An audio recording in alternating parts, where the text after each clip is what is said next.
Number 5 on this list is the smelly photo. Alright everybody, beware of the smelly photo, for if you purchase it, then you'll be cursed with a horrible smelling odor for all of eternity. Alright, so maybe it's not that dramatic, but apparently this is actually a thing. Mental Floss says this historic daggerette type is reportedly inhabited by a Victorian gent named Martin. It was initially found in the eaves of an attic, and its owner would bring it out for guests to see. Eventually, people began to notice that certain smells would mysteriously appear and just as mysteriously disappear, such as the scent of roses and cigar or pipe smoke, or even the odor of smoke from a wood fire, the seller writes. When questioned with a Ouija board, the spirit inside was sometimes talkative and even playful, but other times reticent. But some spooky things started happening in the house, like objects disappearing or being moved, and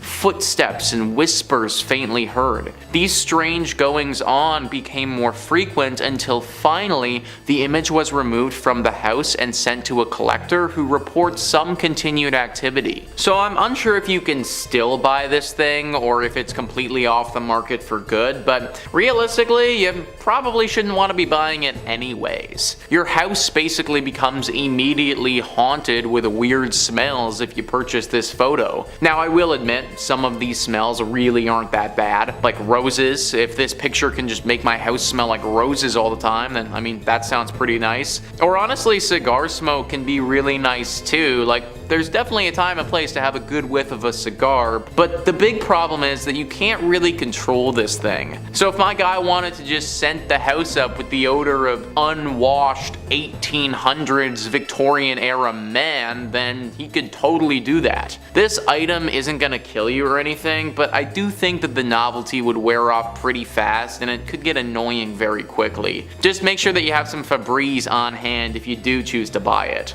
Number 4 on this list is the haunted donkey. So this one could be very good or very bad depending on the person who purchases it. Mental Floss says this small decorative juice container has a surprisingly spooky backstory. According to the owner, it spontaneously fills up with water. The inherited piece has been exhibiting the odd behavior for years since the owner was a child. At first, they suspected that their grandmother, who owned the item at the time, was filling it with water, but once she died, they discovered that there was something else at play. One night, the seller knocked against the jug by accident and noticed it sounded like it had liquid in it. When I investigated, I found that there was indeed water in it, they wrote. I thought maybe it was a mistake, they explained, but it's happened sporadically ever since. I'm not scared or anything, but I'm just not into the type of stuff. I wish my Nana well in the afterlife, but it's just not for me, they said.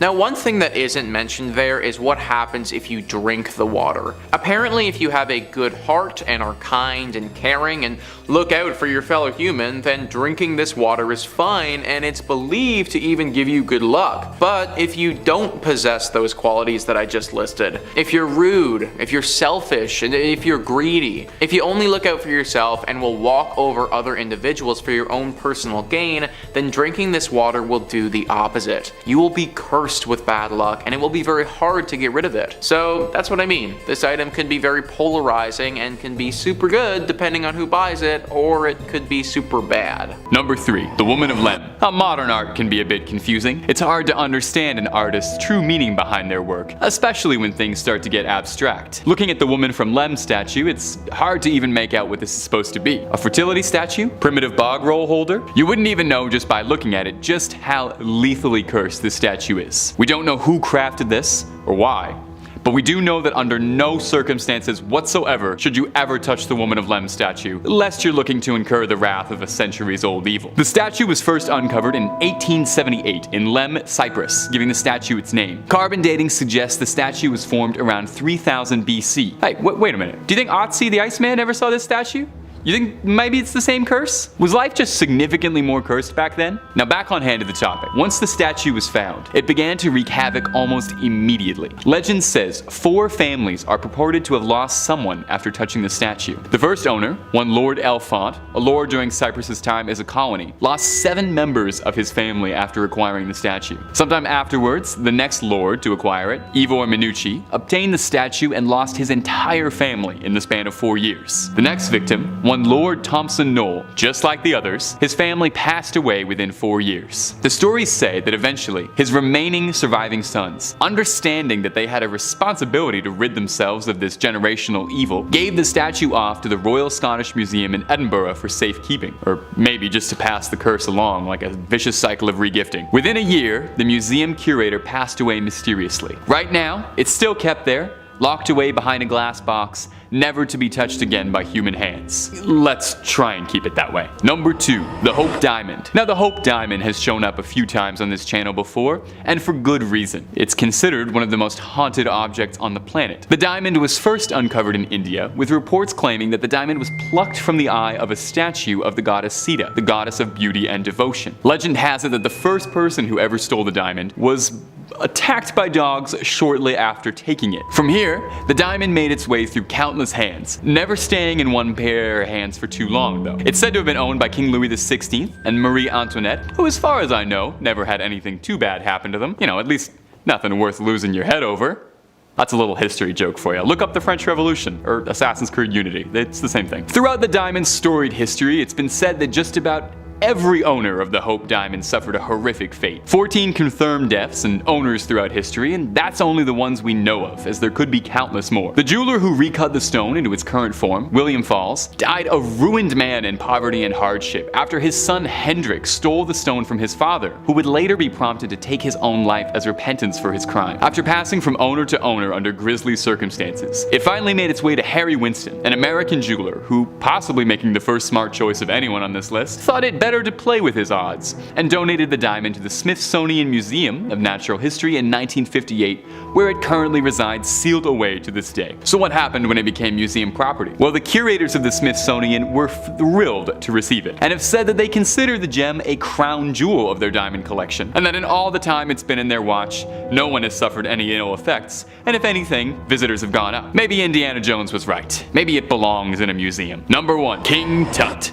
Now, number 1 on our list might be a little bit esoteric. It's the curse of King Tutenkhamun, so not quite an object, but worth noting. King Tutenkhamun, or King Tut as his close friends like to call him, is arguably the most famous pharaoh of all time. Uncovering his tomb was a landmark moment in Egyptology and archaeology, with his tomb serving as something of a golden goose for archaeologist Howard Carter, who spearheaded the excavation attempts of King Tut's tomb. It took years upon years of concentrated efforts hunting for it, but in 1922, Howard Carter, under the commission of Lord Carnarvon, uncovered the late pharaoh's mighty tomb. Howard Carter, Lord Carnarvon, and their companion Evelyn Beauchamp, the daughter of Carnarvon, were the first people to ever step inside King Tutenkhamun's resting place in centuries. Unfortunately, it wouldn't go so well for them. The first victim was Lord Carnarvon. Upon entering the tomb, he was bitten by a mosquito, and mere weeks later, the bite became deeply infected, poisoning his blood, leading to a loss of life. The author of Sherlock Holmes, Sir Arthur Conan Doyle, upon reading this story in the news, had theorized that there was a curse put in place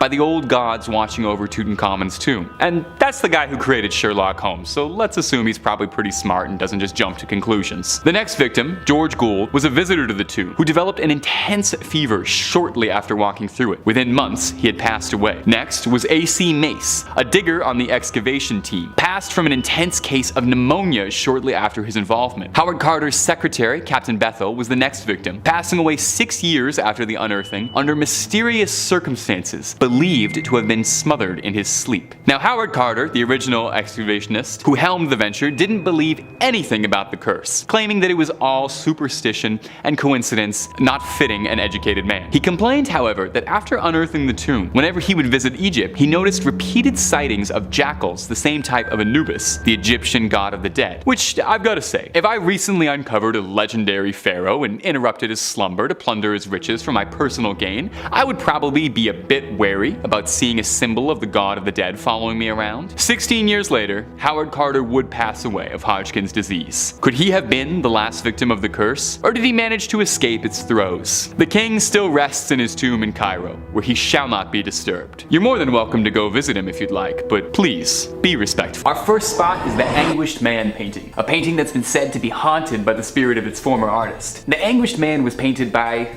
we have no idea, actually. Fittingly, for something like this, its true origin is a mystery, but it's been said that it was painted with a mixture of the artist's own blood and paint, which explains that delightful crimson hue. The artist disappeared after painting it, and in 30 years, no one has been able to trace its origin to anyone. The earliest recorded history of the Anguished Man comes from a woman in North England who owned the painting after receiving it as a gift, and understood that there was something deeply, deeply wrong with it, but kept it anyway, I guess. After years of having it in her possession, she gave the relic off and passed it on to her grandson, Sean Robinson. Once the painting found its way into Sean's possession, he reported consistent hauntings from it, claiming that at night the painting can be heard screaming, writhing, loud noises, the painting falling off the wall in the middle of the night, and even going so far as to claim that he's seen the canvas itself twisting. Locking the painting in his basement, but feeling a compulsion to keep it locked to study it and possibly keep it safe from the outside world, Sean has recorded several videos of the Anguished Man in action if you feel like you've been getting too much sleep lately. While some skeptics might doubt that the Anguished Man is actually haunted, there is absolutely zero doubt that the painting itself is as fascinating as it is terrifying. Robert the Doll.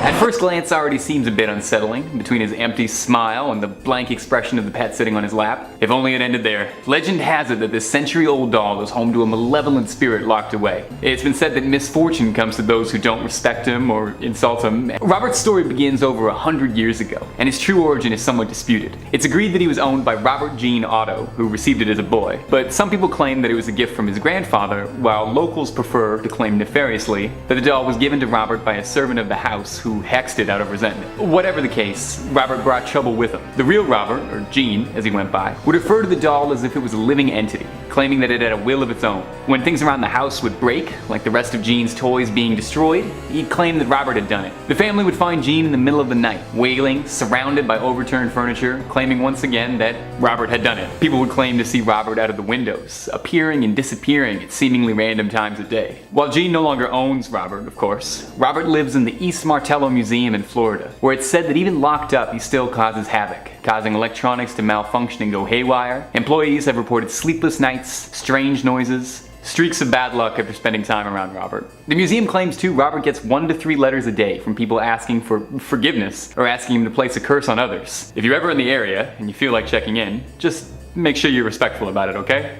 You never know. Number 3 on this list is the Tai Xin mask. We have another cursed item from eBay here that can certainly have its benefits, but also have its drawbacks as well, if you aren't careful with it. Mental Floss says the person selling this mask claims that they personally witnessed a witch in Thailand capture a jinn, or genie, in it. Among the mask's alleged talents are the ability to bring the owner riches and the ability to keep vampires away. Both are useful skills, but they come with a price. You must make offerings of food and drink to keep the jinn happy. Not to mention the fact that for the first month you have to meditate on his name 3 times a day for 20 minutes each. So here's my thing. Riches and the ability to ward off vampires, that sounds cool, I like it. I mean, who wouldn't want to have a magical mask that can make you rich? That'd be awesome. Granted, there is that whole other thing too. This is a jinn, and even though that's really cool, I don't want to fall into a trap of fully trusting this thing. Genies are very tricky. They say one thing, you take it at face value, but they mean something else entirely. So this thing might say something and make you believe that you're getting rich, and then totally flip the script on you and have it mean something else. Also, let's not forget that if you mess up a little bit and don't offer this thing food or water or meditate on it 3 times a day, then it will probably choose to respond decently badly to you. These are all risks that I personally don't think I'm willing to take, Also, here's my other thing. Like, if this mask is gonna give you tons of riches, then why is somebody selling it on eBay? Why would you need to sell this thing if you're already super rich based on the mask? And if it was that great, then wouldn't you want to keep it? I don't know, just some stuff to consider before you pull the trigger on this thing. Number 2 on this list is Lisa's shoes. Lisa was a young girl who lived back in the Victorian era a long time ago. Now apparently she died way too soon. We think it was sepsis, but we don't really know when she died or why she died for sure. All we know is that she was taken from the earth way too early. Mental Floss says, said to contain the spirit of a little girl called Lisa, these shoes were found by someone who was curating their late aunt's estate, tucked in a nursery closet alongside various Victorian clothes and toys. They suspected they were haunted, the seller writes, since there was a lot of knocking in the nursery closet. If actually possessed,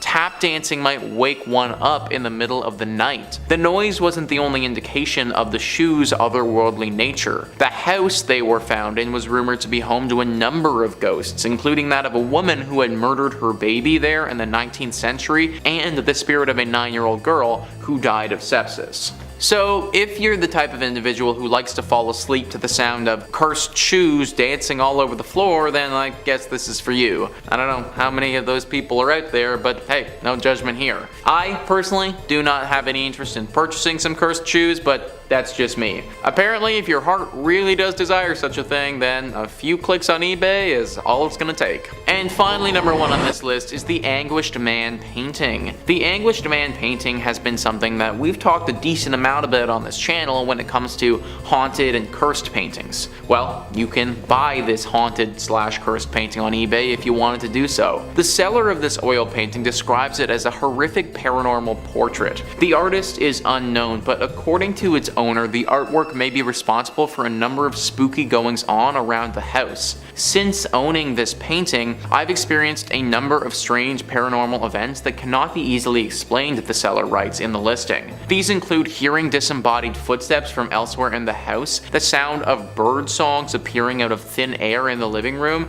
and finally observing a heavy metal door latch lift by itself and the kitchen door open by itself. So that's a hard pass from me, guys. Not only will this painting curse you and your home, but also, like, really isn't that great of a painting to begin with. I mean, I don't want to disrespect the artist here. I'm sure that they had a great vision, but I don't really want to have a picture of a screaming dude in my home just looking at me all the time. Even if this thing wasn't haunted and was just totally normal, that would still scare the bejesus out of me late at night when I'm half asleep going to get a glass of water or something. If you are about it though, then hit them up on eBay and you can get the Anguished Man painting in your home today. Number 5, Oliver Plunkett's head. Now, in the other 2 videos, we talked about the head of St. Catherine of Siena, and we also talked about St. John the Baptist and how many heads he may or may not have had scattered across the world. And I'm not one to break tradition, so I thought for part 3 I would include a 3rd holy saintly severed head, this time belonging to Oliver Plunkett. A notable difference between the 2 other severed heads is that this one is probably the most disgusting one we've included on these lists. I know these are all holy relics,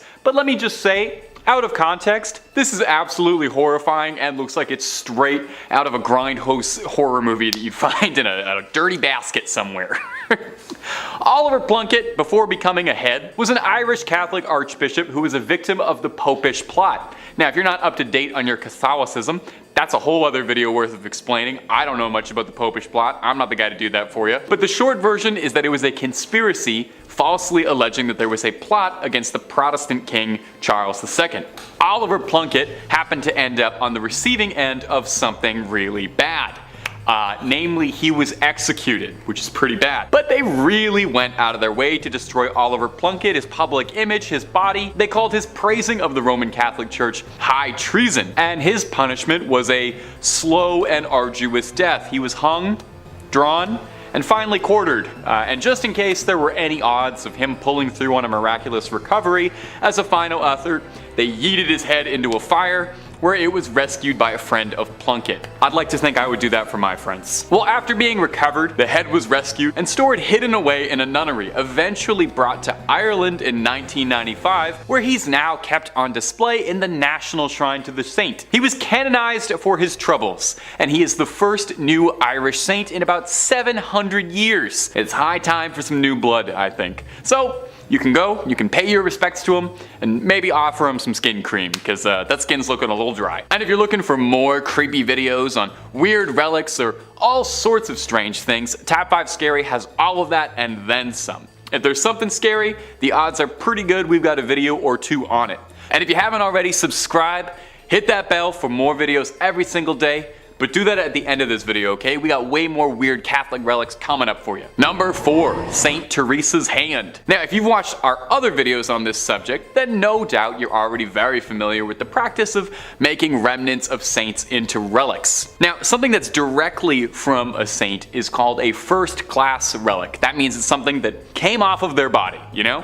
Their hair, their fingernails, a vial of their fluids, or in the case of the lovely Saint Teresa, her whole hand. Encased in a beautiful, ornate golden reliquary with gems all over the knuckles, and the editors are goofing off because that's just a picture of the Infinity Gauntlet from Avengers Endgame. Wait, that's what it really looks like.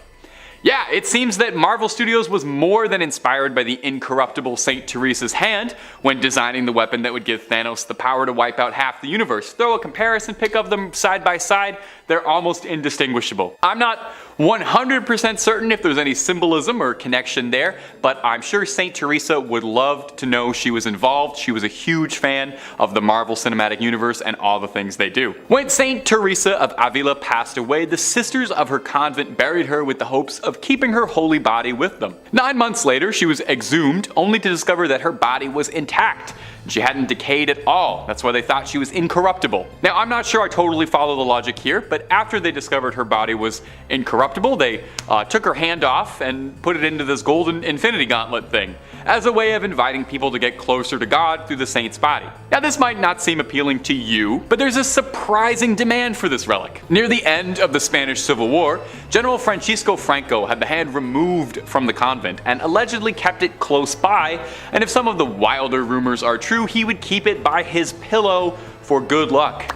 You really gotta hand it to him, he was a devout follower of the faith. Today, you can find the hand in Iglesia de Nuestra Señora de la Merced in Ronda, Andalusia, and you don't even have to rip a stone out of the Vision's forehead to get a good look at this gauntlet. Number 3, the Delphi Sapphire. The Delphi Sapphire is a seemingly beautiful gem that carries with it a dark legacy. It's also known as the Gem of Sorrow, named for the misfortune it brings upon all those who've owned it. Its first owner was a British cavalryman named Colonel Ferris, who stole the gem from a sacred temple in India in the 18th century. Soon after returning to England, he was plagued with financial destitution, bringing his family to the brink of collapse. Shortly after this, his family all started to develop debilitating diseases. Ferris suspected that the gem was responsible for these wrongdoings, and attempted to pass it off to a family friend who fell gravely ill immediately after taking it in. Shortly after Ferris's friend passed, the gem was bought by Edward Heron Allen, a scientist who similarly experienced his life falling apart after acquiring the gem. In a desperate attempt to free himself of the curse, Edward threw the gem into Regent's Canal, thinking that he'd freed himself of the accursed stone. Sadly,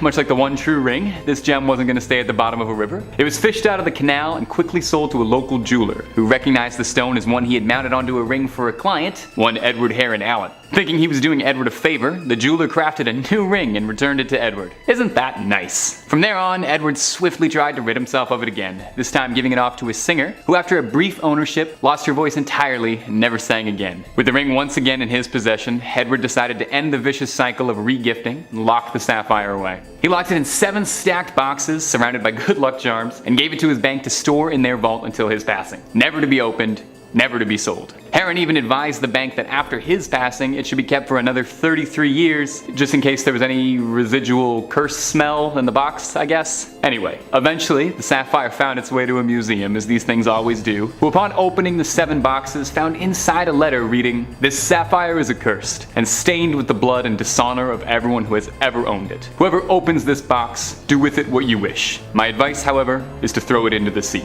Number 2, James Dean's car. Absolutely nothing is cooler than driving a souped up Porsche, and in the 1950s, there was no one cooler than James Dean. Aside from being the cultural face of 1950s teenage delusionment and an icon for outcasts of his day, James Dean had a passion for cars and racing, and had a collection of impeccable Porsches, although the last one he would ever own was a Porsche Spyder 550. It was actually commissioned for Dean, and was one of the first makes of that car produced. A souped up Porsche capable of race speeds, it seemed like the perfect car for a hot-headed rebel. But from the moment he got it, people were wary. A friend of Dean's, actor Alec Guinness, wrote in his diary after meeting James with the car that the sports car looked sinister to me. Exhausted, hungry. I found myself saying in a voice I could hardly recognize, "Please never get in that car. You will be found dead." Normally any friend telling you outright not to get into a car would be worth paying attention to, but I feel like special triple warning should be heeded if it was Obi-Wan Kenobi telling me not to do it. Sure enough, Dean ignored, went ahead and raced the car anyway, leading to a tragic car accident that would claim the actor's life. Shortly thereafter, the Spyder was chopped for parts, where its engine was bought by Dr. William Eskrick and installed in his own car. The suspension and transmission of the Spyder was given to Eskrick's colleague and fellow doctor and racing enthusiast, Troy McHenry. In a race in 1956, both doctors driving cars with the Porsche's old parts both crashed, leading to the death of McHenry and injuring Eskrick. Somehow, not learning any lessons, the self-proclaimed king of customs, George Barris, purchased the mangled wreck of the 550, hoping to rebuild it as a tourist attraction, where it was sold to the National Safety Council as a harrowing display of road safety. In 1959, while in storage, the car spontaneously caught flame. The tires were sold to a private buyer who had them burst on the road, causing them to careen off. And finally, in 1960, while in transit from Miami, the car disappeared entirely. The whereabouts of the car and its pieces are currently unknown, with the only confirmed part left being a transaxle that was found in Massachusetts. And finally, in our number one spot, the Devil's Rocking Chair. When we think of a devil sitting atop a throne, our mind isn't likely to conjure up the image of a rocking chair. That's more for kindly old grandparents. But for the Glatzel family, it was all too real. Seemingly an unassuming piece of leisure furniture, this twisted piece of haunted mahogany became the focus of one of America's most notorious exorcisms. In the early 1980s, the young son of the Glatzel family, David Glatzel, claimed that he was being plagued by nightmares of a creature with jagged teeth, twisted horns, and hooves. And the family was worried, as the boy wasn't really the kind to make things up. The boy insisted that he would see this beast sitting in the chair, rocking, watching him, laughing, threatening to steal his soul away. You know, regular old imaginary friend stuff. The visions persisted and even manifested physically, with David waking up in the middle of the night with scratches, bruises, and cuts, as well as red marks around his neck, as if something had been grabbing his throat. He would convulse during the night, and a family member would watch him sleep, as he would have seizures repeatedly. David started to hiss and growl at his family, and even was reported to have spoken tongues, quoting from the Bible. Eventually it became too much for the family to bear, and professional help was brought in from, who else? Ed and Lorraine Warren, who performed multiple exorcisms, and brought in a series of priests to try and quell the spirits inside the house. Lorraine asserts that she saw the chair levitate in her time there. After a final exorcism, it's reported that the demon left young David, but found its way into his sister's fiance, one Arn Johnson. She reported the same growls, hissing, as well as slipping into periodic trances he couldn't be shook from. Tragically, Arn was involved in a conflict that led to the death of his landlord, and when he stood trial for it, insisted that he hadn't acted on it, but rather it was the demon possessing him that made him do it. He was locked away. After these dark events, the chair was kept away in storage, for fear that its evils might seep into the rest of the world. It resides now in the Haunted Museum, owned by Zach Baggins himself, one of the world's foremost experts on the paranormal, and a sort of modern successor to the Warrens, who's indisputably the wisest man to be owning something like this. Let's just hope he's not looking to get comfortable in it anytime soon. Number 5, the Shadow Doll. Coming up on the number 5 spot today is part of the collection owned by the late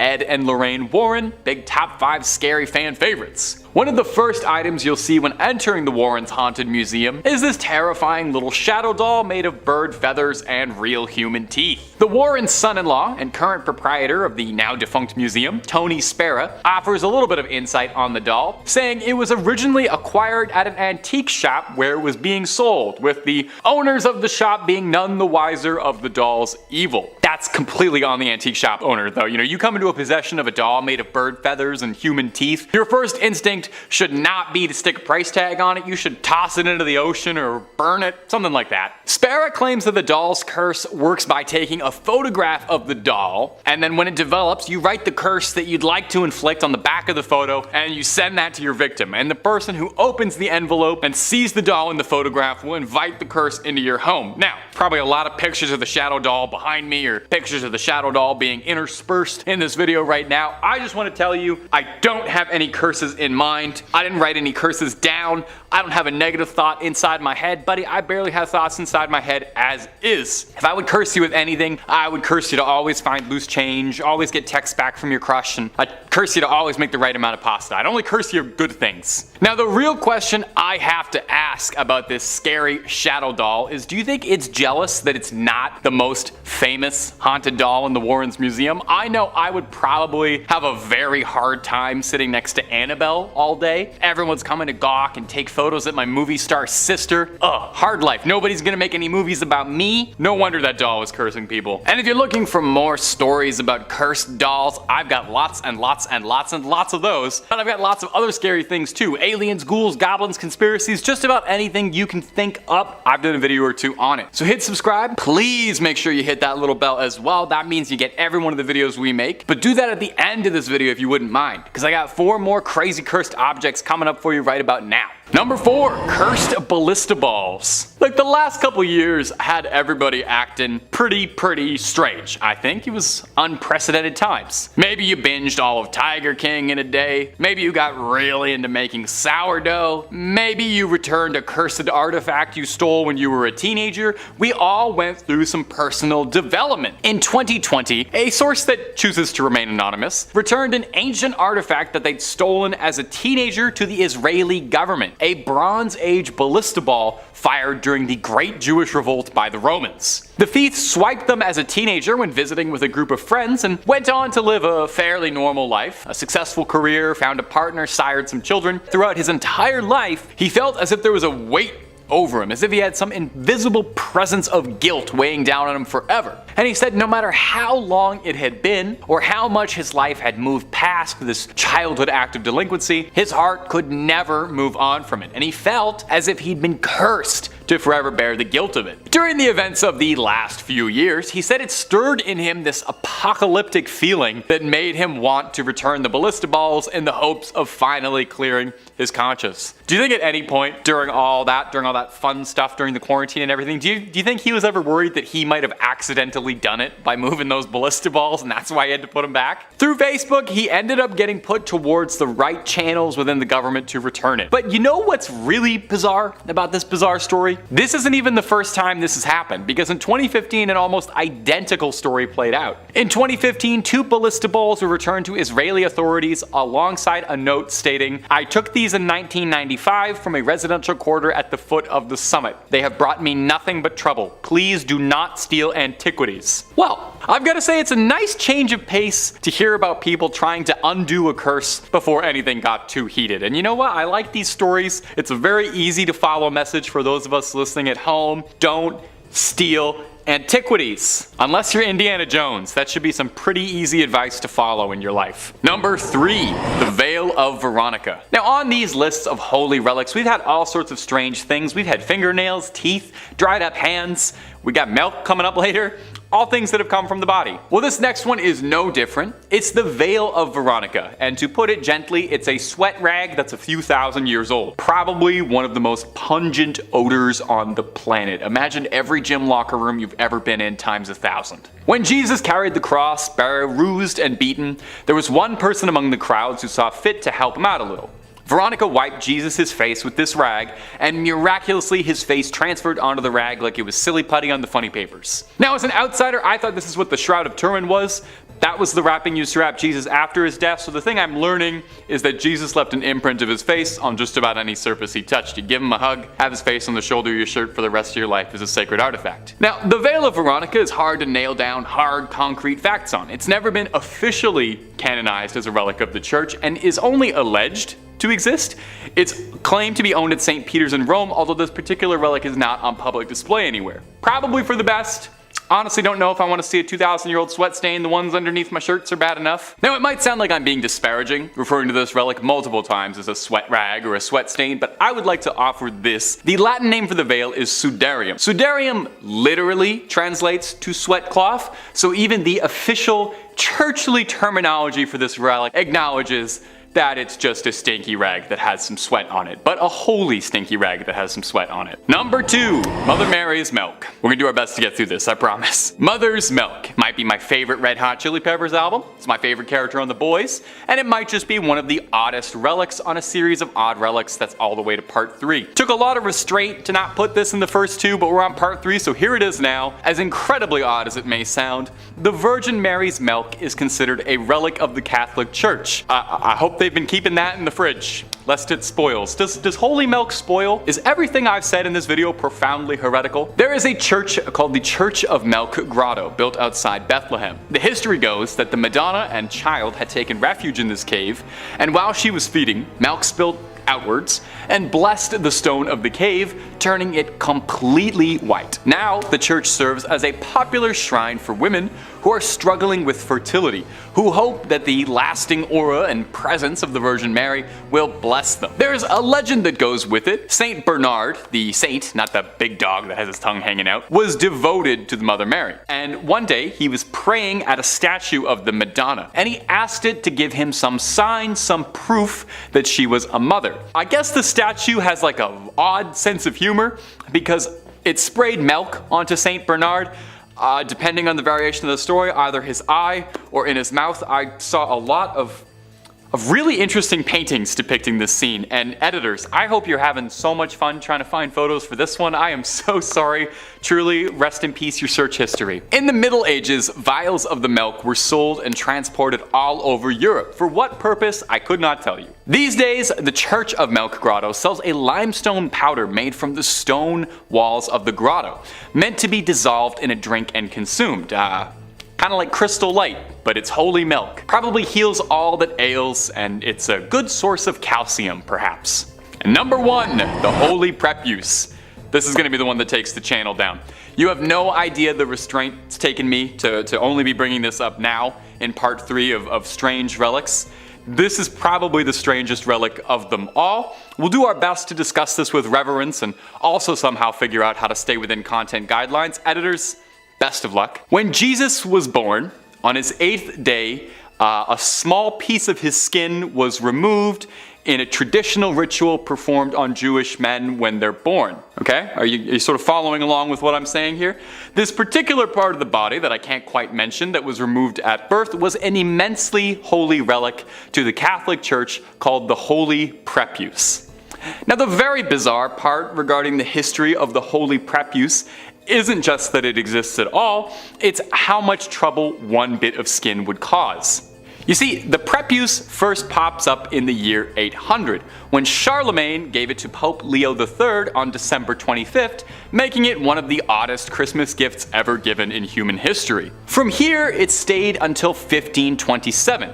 Now, when Rome was sacked, a German soldier stole the prepuce and tried to keep it for himself until it was eventually recovered again and became the centerpiece of the village of Calcutta, where it was seen as the most exciting thing to happen in a while. It was like a celebrity showed up to the village. It was this great, big, important deal. They had a part of the body of the Savior. All manner of miracles were reported to have been the result of the holy prepuce. However, several other churches, villages, priests all claimed that they had the true holy prepuce, and any other ones you might have heard of out there were false. This problem became rampant, and in the early 1900s, the church wanted to wash their hands of the holy prepuce entirely and outright forbade any discussion of it in church matters. It was actually an excommunicable offense to so much as bring up the prepuce, meaning this video is pure heresy. In 1983, the prepuce was stolen from the church in Calcutta. Where is it now? Where did it go? Absolutely no one knows. No one's fessed up. You know, if you took it, I think now's a good time to just admit you did it. But if they're ever looking for a plot line for a third National Treasure movie, I have an absolutely amazing idea for something Nicolas Cage could steal. Number 5. The Pearls of Death. We know the Warrens. If that name doesn't sound familiar, check out some of the other vids on who they were on this channel. They were a pretty spooky duo. They've seen some nightmarish stuff in their time, and still have some proof of the evil that they vanquished. Their son-in-law still runs the official occult museum website and museum out of Monroe, Connecticut. Now, if you've seen Annabelle Comes Home, this first item on the list should ring a bell. The character Daniela in the movie tries to communicate to a loved one beyond the grave. Never a good idea. Unless you're with the Long Island medium, you know? Stick with the professionals. In order to do that, however, she puts on the museum's mourning bracelet. Yeah, that's not really a good idea there, Daniela. Now, there isn't really a mourning bracelet in the real occult museum, but there is such a thing as the Pearls of Death. And as of now, the Pearls of Death still have yet to appear in the Conjuring franchise. But they're notoriously one of the most dangerous items in the Warrens Museum, says their son-in-law, and very, very real. Beautiful accessory, I should add, but a very haunted and spirited set of pearls. They were added to the museum after a woman claimed that they were constantly strangling her. The Pearls of Death are said to strangle those who wear them. Now, I know what you're thinking. Get a bigger size, right? Well, it wasn't the wrong fit, per se, but like,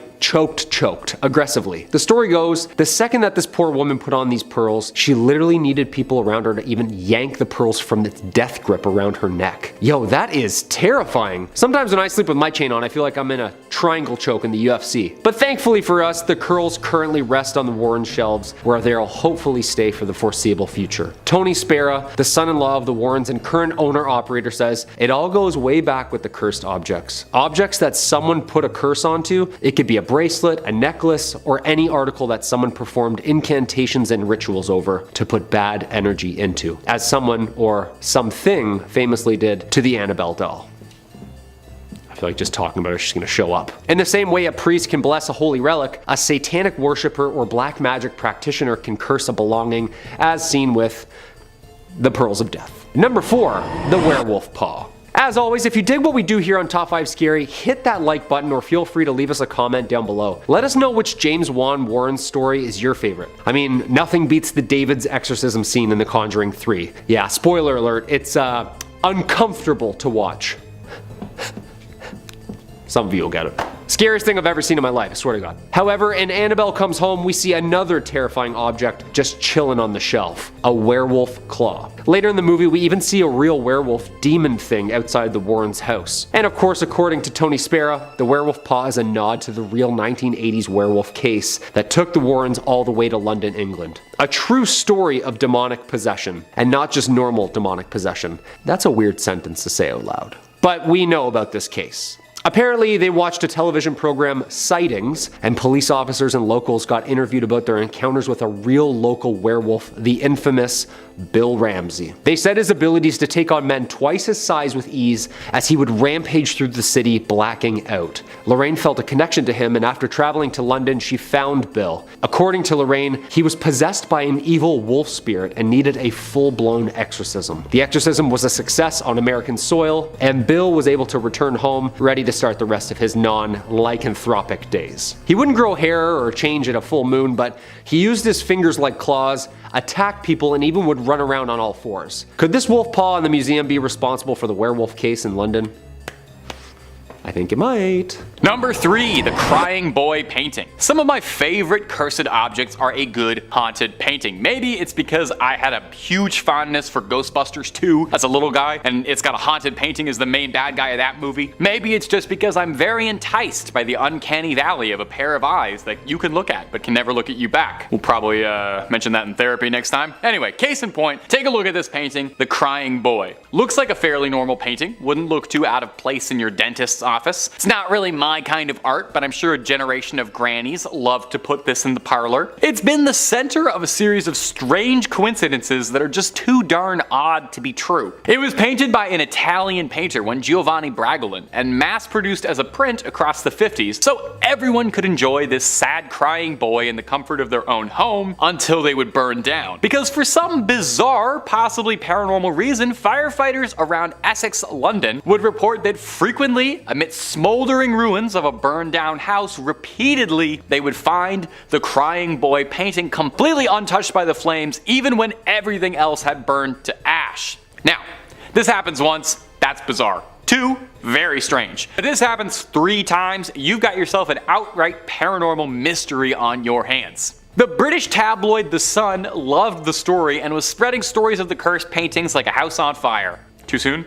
The Sun printed out warnings of people who owned the painting and that they should get rid of it, lest they find themselves smelling smoke. The story was so popular and people were so invested in the curse of the crying boy that the Sun tried to take it upon themselves to rid London of the curse by, get this, holding a bonfire in which anyone who owned a print of the cursed painting could come, torch it, and hopefully exorcise whatever demons had got into the printing press. The bonfire was a raging success, with sackfuls of the prints being torched, seemingly ending the curse of the crying boy. After hearing about this story though, does anyone else kind of want one of the prints? I don't know, there's something about it. Number 2, the Hope Diamond. The Hope Diamond has shown up more than a few times on this channel, and for good reason. It's considered one of the most haunted rocks on the planet. The diamond was first uncovered in India, with reports purporting that the diamond was plucked from the eye of a statue of the goddess Sita, the goddess of beauty and devotion. Legend has it that the first person who stole the diamond was mauled by dogs shortly after taking it. That's a pretty quick curse. From here, the diamonds passed through countless hands, never staying in one place for too long. It's said to have been owned by King Louis XVI and Marie Antoinette, who, as far as I know, never had anything too bad happen to her. Nothing worth losing your head over worrying about. That's a little history joke for you. Throughout the diamond's storied history, it's been said that just about every owner suffered a horrific fate. 14 confirmed deaths and owners throughout history, and that's only the ones we know of for sure, as there could be countless more. The jeweler who recut the stone into its current form, William Falls, died a ruined man in poverty and hardship. His son Hendrik stole the stone from his father, who would later be prompted to take his own life for the crime. After passing from owner to owner under grisly circumstances, it made its way to Harry Winston, an American jeweler who, possibly making the only good choice of anyone on this list, thought it better to play with his odds and donated the diamond to the Smithsonian Museum in 1958, where it currently resides, sealed away. The curators of the Smithsonian were thrilled to receive it and have said that they consider the gem a crown jewel, and that in all the time it's been in their watch, no one has suffered any ill effects. Maybe Indiana Jones was right. It belongs in a museum. That's too many Indiana jokes in one video. Too many Indiana jokes. I'm excited about the new one. I can't believe old Harrison Ford's coming back again for the millionth time. He's always coming back. Number 1, Robert the Doll. Every good list of cursed objects should definitely include one cursed doll. I know we had the Shadow doll up there, but that was like a starter cursed doll. We got better ones. So that's why we're gonna finish up this list for today with a classic haunted doll. Dolls are just inherently a little bit scary when they're not being used for make-believe, and they're especially scary when they carry a series of unfortunate urban legends with them, like the case of Robert the Doll. Maybe you've even heard of Robert the Doll, maybe from this very own channel, maybe from this very own host, because I mentioned him in the first video that I ever did. It's all full circle. He's one of the more notable cursed dolls out there. If you're in the cursed doll community, you probably know him. Robert has been haunting for over a century. He used to be the property of one Robert Jean Otto. Although he shared a name with the doll, he preferred to be called Otto. Maybe because of the doll he wanted to be called Otto. Anyway, Otto received Robert as a boy from his grandfather, who obtained the doll through unknown means. Trying to trace wherever it came from has proven fruitless, as no toy company has ever been found to have produced it. Now, the young Otto loved Robert and had a very active imagination to a degree that would unsettle his parents. He would refer to the doll in first person and brought it everywhere with him, even dressed it in his own clothing. Otto would say that he would hear Robert talk to him and would see him move. Children who passed the homestead when walking by would say that they claimed that they saw Robert in the windows watching them. Otto would blame all these mishaps on Robert. Injuries, breaks, anything that happened, it was because Robert had told him to do it, or that Robert the doll had done it. And this behavior kind of understandably deeply worried Otto's parents. Otto kept Robert until the day of his death in 1974, where he then traveled from home to home, causing a path of misfortune wherever he went, until he eventually found himself in the Key West Art and Historical Society, where he's now kept under very tight lock and key and has become the museum's most popular attraction, where visitors leave him offerings, treats, and even writing letters asking for protection or for him to curse others. Employees of the museum say sometimes they feel uncomfortable around him and have noticed a chill in the air by his seat or electrical malfunctions near where he sits. It's been said that they need to stay on his good side lest they provoke his wrath. Maybe it's a good thing then that he's locked up tight in that glass case and There's just something about this guy. And Robert the doll, if you're watching right now, just want you to know all that stuff I was saying, I was just playing. You know we're friends. You know we've always gone together, you and I. You know I'm a big fan of the scary doll community. I just wanted to make it clear, we're cool. Number 5. The Ring of Sylvanas. The Vine Ring, aka the Ring of Sylvanas, is a gold ring dating back to the 4th century AD. The ring was discovered in the fields of a farm in 1785 in Hampshire, England. Originally the property of a British Roman named Sylvanus, apparently it was stolen by a person named Senicianus, upon which Sylvanus hexed the ring with a curse. That's right. In 1888, the owner of the property wrote about the ring in a history of his property, which is now a National Trust property. The ring went on display there in April 2013, where it's been ever since. Oddly, in 1929, during excavations of the site of the Roman Temple of Nodens at Lydney Park, archaeologist Sir Mortimer Wheeler discovered the now apparent curse that goes with said ring. Consulting shortly after with one J.R.R. Tolkien. That's interesting. The ring is apparently much larger than most rings as well and was perhaps made to be worn over gloves. The band of the ring has 10 edges. Among it is the goddess Venus engraved, along with the saying, "Live in God." Yeah, that's pretty awesome. The lore goes, while at the temple Sylvanus' gold ring vanished. Believing the thief to be an individual named Senicianus, Sylvanus demanded supernatural justice. And at the Temple of Nodens, crafted and carved a hexed tablet known as the Curse Tablet, or Defixio. On the tablet, he wrote, quote, "For the god Nodens, Sylvanus has lost a ring and has donated 1/2 of its worth to Nodens. Among those named Senicianus, permit no good health until it is returned to the Temple of Nodens." Yeah, that sounds like a spell to me. You better return that, buddy. Nodens is like Poseidon. Yeah, that's not good if he's out there looking for you. Number 4. Tutenkhamun's trumpets. The trumpets are a pair that were first found in the burial chamber of the 18th dynasty pharaoh, famously known as King Tut. One sterling silver and one bronze. They are considered to be the oldest operational trumpets in the world, and the only known surviving examples from ancient Egypt. The trumpets were found in 1922 by Howard Carter during the excavation of Tutenkhamun's tomb. Yeah, you know, the whole cursed tomb thing. The bronze trumpet was discovered in the tomb's antechamber in a large chest containing other military objects and walking sticks. The silver trumpet was found in the actual burial chamber. Both are engraved with decorative images of the gods. Similar looking trumpets feature in Egyptian wall paintings that are usually, but not always, but most associated with military and war. Silent for more than 3,000 years, the trumpets were played for a live audience of 150 million people through a BBC broadcast live in 1939. And then World War II happened. Because apparently the curator of the Tutenkhamun collection at the Egyptian Museum says whenever someone blows into it, a war occurs. The same thing happened in 1967 and the 1991 Gulf War when a student was doing research on Tutenkhamun's collection and gave her a whirl. Yeah. The bronze trumpet was one of the artifacts stolen from the Egyptian Museum in Cairo during the Egyptian looting riots in 2011 and then, hilariously enough, returned weeks later. Yeah, apparently it's like really cursed, like haunted cursed. Guy didn't want it anymore. Shocker.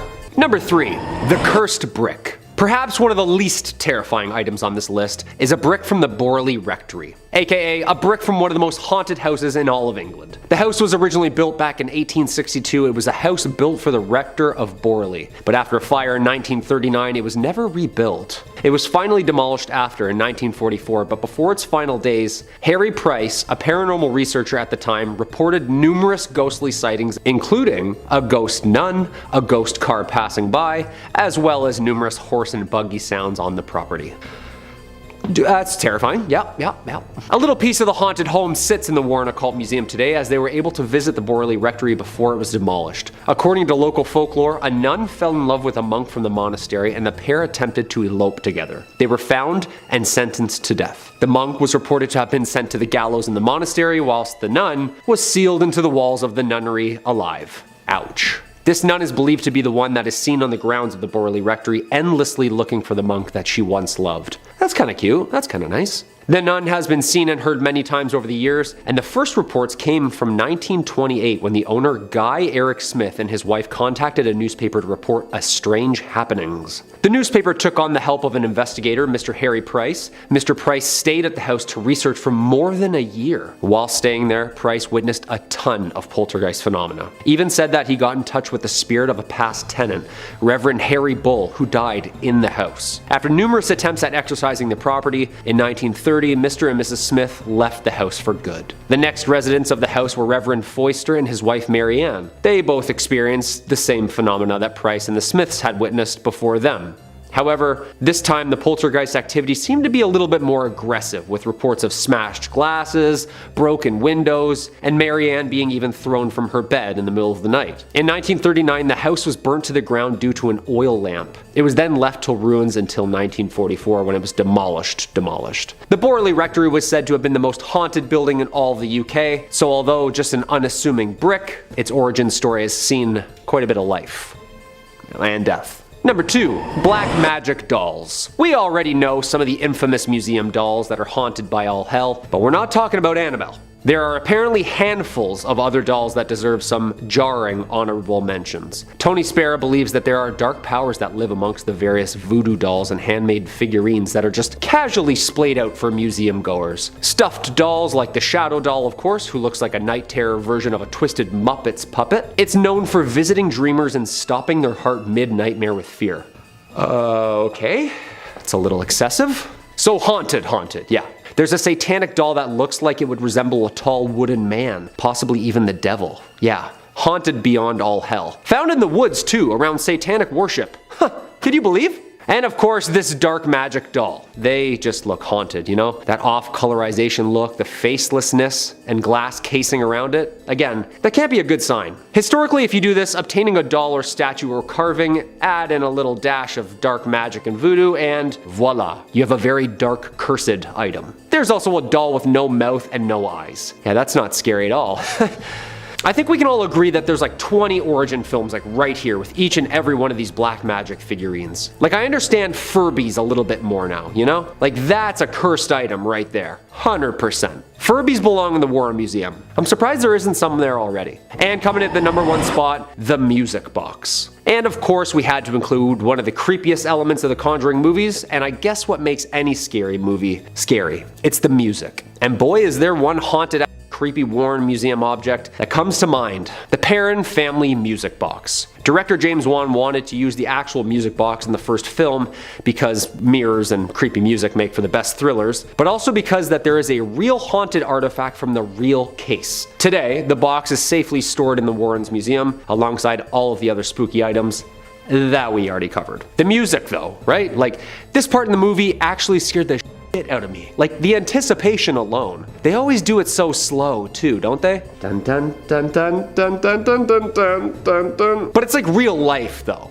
That's horrifying. The music box apparently caused a lot of problems for these Perron girls, specifically April, the youngest of the Perron children. She found this antique in the house and she used to communicate to spirits. In the movie, this was a happy ending, but in real life, the Bathsheba Sherman curse was never really resolved. The original OG film, The Conjuring, was one of the best haunted house movies of the last decade that arguably spawned both a franchise and a new respect for old school horror. I wonder what's next for us in the James Wan universe, because that werewolf paw, yeah, that looks terrifying. Number 5, the organ. Music is the basis of like every good horror movie, isn't it? Music playing from the other room by itself, yeah, that scares the shit out of me. When I forget my Bluetooth is on and I hear the music from the other room, my heart skips a beat. And there's some Shakespeare sonnets on there, you know, so it sounds like some dudes in the other room just talking to me in Old English. Well, there's actually an instrument that plays by itself, apparently, every night around 9 p.m.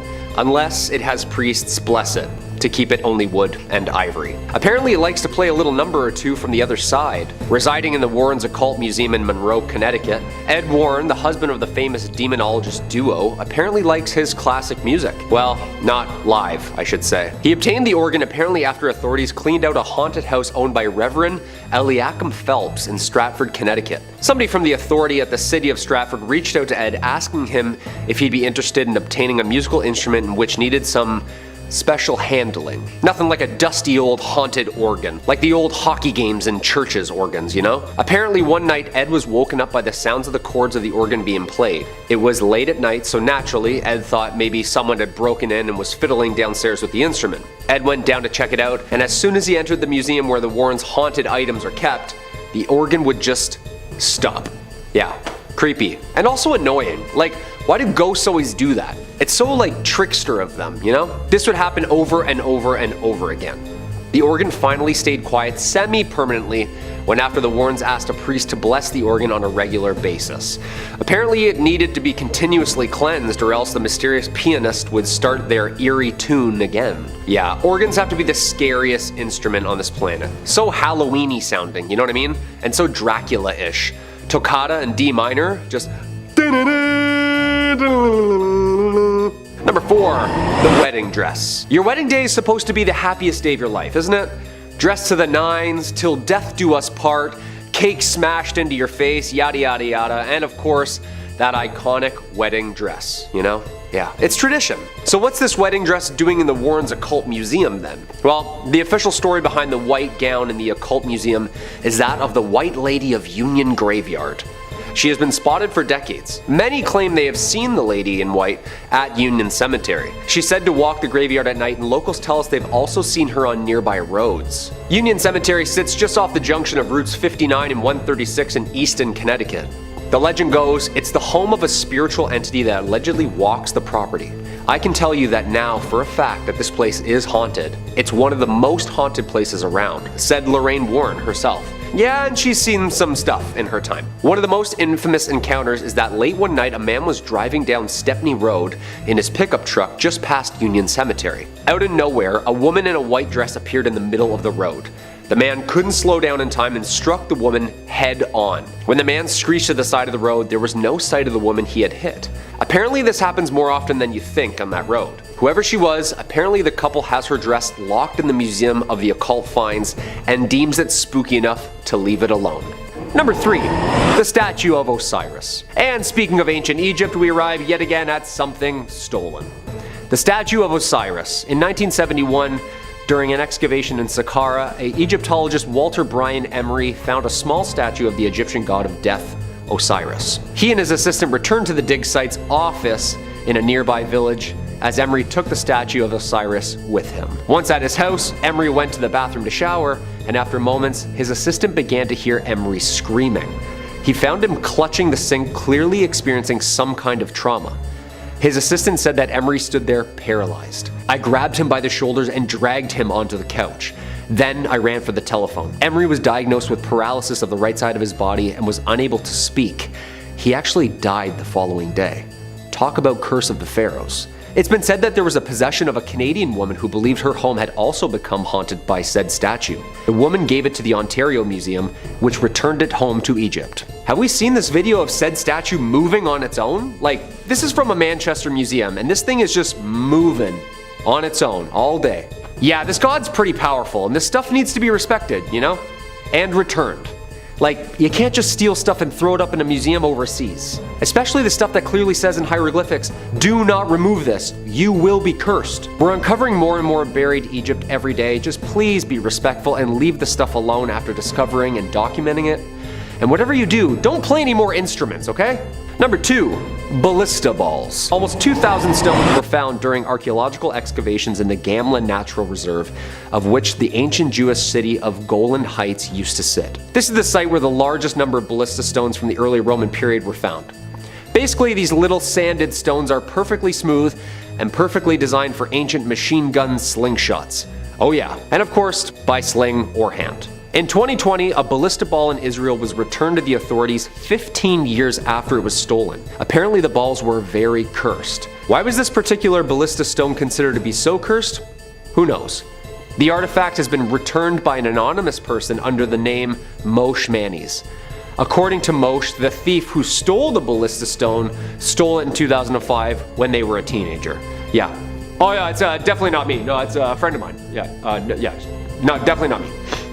Him and his friends were touring a display of ballista stones at the Jerusalem Walls National Park in the city of David. These ballista stones were used by the Romans when they were fighting in Jerusalem in 70 AD as part of the First Jewish-Roman War, known also as the Great Jewish Revolt. The man returned the 2,000-year-old Roman ballista balls from Gamla and actually wrote a little note on it saying, quote, "These are 2 Roman ballista balls from Gamla, from a residential quarter of the foot of the summit. I stole them in July 1995, and since then, they have brought me nothing but trouble. Please do not steal antiques." You said it, buddy. Those stones have seen their fair share of bloodshed. You don't want any part of that smoke. And coming in at number 1, the Wailing Skull. Our number 1 spot, of course, the one that scares me the most. Skull banshees screaming throughout the middle of the night. Oh yeah, just screeching ghost heads. You know this is a thing, right? Like way more common than we think. Like they're like everywhere. Burton Agnes Hall is in East Yorkshire, was built in 1598 during the reign of Elizabeth I by 3 sisters of the Griffith family. The youngest sister, Anne, was apparently attacked. They beat her after she apparently refused to give them her belongings. Locals heard her cries and came to her rescue and returned her home, though sadly perishing 5 days later. On her deathbed, she requested that the head be placed within the walls of the unfinished manor. The family ignored her request, and after she was buried and the house's construction was complete, the sisters began to hear sinister noises throughout the empty house. Well, screams, actually. The sisters returned to their family's vault to fulfill the past sister's request, and when they opened the tomb, the body was completely intact except for the now smiling skull across the room from the body. Okay, the head was taken back to the Burton Agnes Hall, and miraculously, the noises and disturbances stopped. It's like she asked to be there or something. The noises would only happen again when later residents tried to remove the skull from the premises. Yeah, I'd put that back immediately. Don't mess with people's scary like this, you know? The skull was later cemented in the walls for safety. Yeah, I'd hope so. Although the noises have stopped, Anne still makes a ghostly appearance apparently on the anniversary of her death. I don't know why people go around touching things, moving them around, like leave them where they layeth, you know? Number 5, Uluru Rock. If you're heading down under for vacation this year, well, there's a certain object that remains very cursed there that people don't really recommend you tamper with. And it's huge. Uluru Rock. Yeah, this massive sandstone monolith in Australia was discovered on paper in 1873 by surveyor William Goss. He named the landmark Ayers Rock in honor of the then Chief Secretary of South Australia, Sir Henry Ayers. Known as such, of course, until 1993 when it was officially renamed to Uluru, honoring the title originally given to the Anangu First Nations peoples, to whom the site is sacred and, more importantly, home. This thing is strange. First off, this place is highly, highly sacred, stumbled upon by the First Nations people of the northern Aussie area for who knows how long. This site has been known over the eons to have strange powers, though, i.e. any tampering, stealing, defacing, or slandering the megalith is a sure way to test your luck against, well, the universe. This place shouldn't be messed with. One man stole a chunk of rock from the monument and experienced so much bad luck that he actually drove 3,000 kilometers to return it in person, in an attempt to rid himself of the karma he believed was attached to him. The chip was returned 40 years later. The largest piece of rock that was ever returned back to the site weighed more than 70 pounds. Yeah, this is serious stuff. First off, how the hell did you sneak that off the site? Like, did he just back his truck up to it like, yeah, just chip that big rock off, put it all in. He apparently wrote, "Dear Australia, I am so sorry I took this piece of Uluru. I wanted a piece of Australia to take home with me, and this was the wrong thing to take. I hope Australia can forgive me and welcome me if I ever come back. Signed, an unwise traveler." Yeah, the reason they advise visitors not to take anything is the paranormal omens connected to said rock. Also, this is a giant rock we're looking at, like only a tenth of its mass you can see. It's like an iceberg, like underground. So before you experience any bad luck, illness, or karma beyond karma any day soon, I'd just collect seashells and skip this whole thing. No? Number 4, the Voynich manuscript. As always, if you like what we do here at Top 5 Scary, make sure to hit that like button down below or comment down below which archaeological find you know of that has impending doom upon the discoverer. I love this stuff. It's scary beyond all belief, but it's interesting. We're all about it here, and speaking of, so apparently there's a giant Italian Renaissance-ish folio called the Voynich manuscript. It's named after Wilfrid Voynich, a Polish-Lithuanian book dealer who purchased it in 1912. Yeah, we don't really know what this thing is. One thing it most certainly is would be the most bizarre and mysterious book of all time. 100%. Not only is it detailed so carefully and patiently, it's all like Tim Burton-like, with an entire world drawn and recorded that isn't ours. Like, is this a parallel universe book? Is this language even known? Like, it's unknown, like predates Latin and doesn't even use phonetic patterns and coding. It's the riddle of all riddles. Written in the 15th century, somewhere they think between 1405 and 1450, all 240 pages are inscribed in some sort of indecipherable language, with a small alphabet only of about 170,000 characters. Yeah, it's gonna take a while for them to crack this one. The contents alone have cursed people mad, with obscure visions and obsessions for years. My precious. Historians and cartographers have tried to crack the code for hundreds of years, yet not one has been successful. Why wasn't this a national treasure movie? I feel like this would have been perfect. Was it written by people from another world? An unknown species? It's so familiar yet so alien. Radiocarbon dating from the University of Arizona proved for all pages tested that once started, the writing was continuous for like 20 years. Protein testing revealed that the parchment was actually skin. About 150 calves slain for this Goliath mystery. It remains at Yale, waiting to be decoded to this day. Creepy! Number 3, the purple sapphire. Well, not really a sapphire, but actually an amethyst. The spiky purple quartz looking thing. Hey, who said that haunted to hell items can't be precious and beautiful? Well, don't say that, because apparently this one is cursed, like cursed. The mysterious Delhi purple sapphire is now permanently on display as part of the Natural History Museum's vault collection of precious gemstones. The mysterious stone is rumored to have been stolen by a British soldier from the Temple of Indra, the Hindu god of war and weather, in Kanpur, India, during the Indian Mutiny of 1857. It was brought to England by Colonel W. Ferris, whose family then supposedly suffered many financial and many health problems. I love how financials first. The stone was given to Edward Heron Allen, a scientist and writer, in 1890, who claimed to have started having bad things happen to him and those who were lucky enough or unlucky enough to see or hold it. He came to the conclusion it was hexed with a curse, and eventually decided to have it stored away in a bank vault inside 7 locked boxes with a note of warning to anyone who dare handle it. Allen warned that the Delhi purple sapphire is cursed and is stained with blood and the dishonor of everyone who has ever owned it. Weary of its alleged powers, he kept it locked away in 7 boxes and surrounded by good luck charms. He also left strict instructions not to remove the amethyst until 33 years after his death. It's very specific. Heron Allen's own daughter was forbidden under every circumstance to even touch or handle the stone, which, half a year after her father's death, she donated the amethyst to the Natural History Museum where it's on display today. Okay, so his own daughter donated this thing. She didn't even want it. That's a little spooky. Now, I mean, he was a writer, and writers can exaggerate sometimes, but not giving it to his own daughter and her not wanting it at all after his death? That sounds a little bizarre to me. Number 2, the haunted book. Okay, so sometimes we all find spooky doodles from the past we drew as kids. Finding old spooky pictures or letters written, that can be fun and great for scary stories. Apparently I drew aliens a lot. Yeah, who'd have thought? This next item holds more than just letters though. It holds power.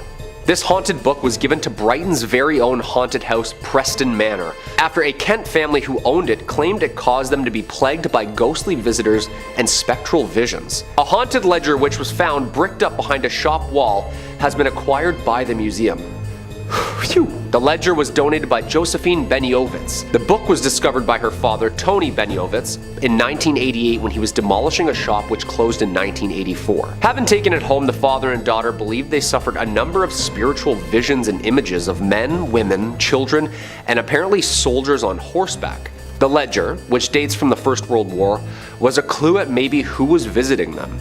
The daughter was told by one of the spirits that the book must be returned to Brighton where its first entry was written, which was in December 1915. The terrified family delivered it to Preston Manor, which is known for its paranormal occurrences and spiritual events. A medium visiting the house inspected the book and confirmed that they could sense evil omens emanating from its pages. It remains locked up only to be viewed after cleansed. Yeah, I don't think I'm going anywhere near this thing. Yeah, all those old books are usually wrapped in like someone's skin or something evil. Yeah. No thanks.